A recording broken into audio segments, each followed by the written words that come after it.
مسجد کی کمیٹیوں کو اور جتنی تنظیمیں چل رہی ہیں ان سے ہاتھ جوڑ کے درخواست کر رہا ہوں، اپنی بے حسی ختم کرو، مسجدوں میں اسکولوں میں کیمپ لگا کے جو مسلمان جو اپنا ڈاکومنٹس تیار نہیں کر سکتے، کہاں کیا لکھنا چاہیے انہیں نہیں آتا، ایسے مسلمانوں کو ان کا ڈاکومنٹس تیار کر کے دینے میں مدد کرو۔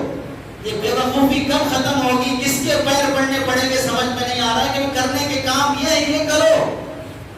باقی بل پاس ہوا، جو آگے ہوگا وہ ہوگا۔ اگر خدا نخواستہ 21 کروڑ مسلمانوں میں سے 50 لاکھ یا 1 کروڑ مسلمان NRC میں خارج ہو گئے، نکل بھی گئے، تو کیا باقی 20 کروڑ مسلمانوں میں سے غیرت انسانیت مر گئی؟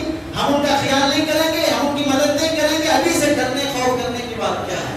جو تمہیں ڈاکومنٹس تیار کرنا چاہیے وہ کرو۔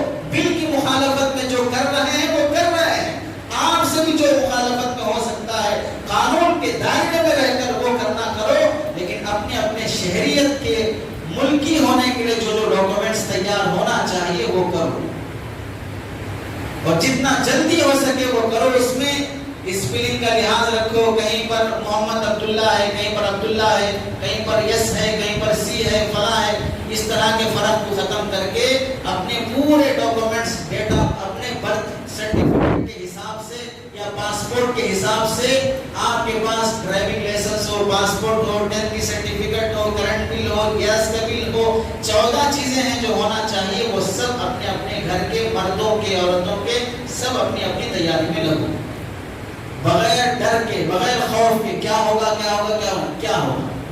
ارے کیا ہوگا؟ مر جاؤ گے، ویسے بھی مرنا ہی ہے، اور کیا ہوگا؟ خوف اور ہراس اور ڈرنے کی بات نہیں، ہمت سے اپنے کاموں میں لگے رہو۔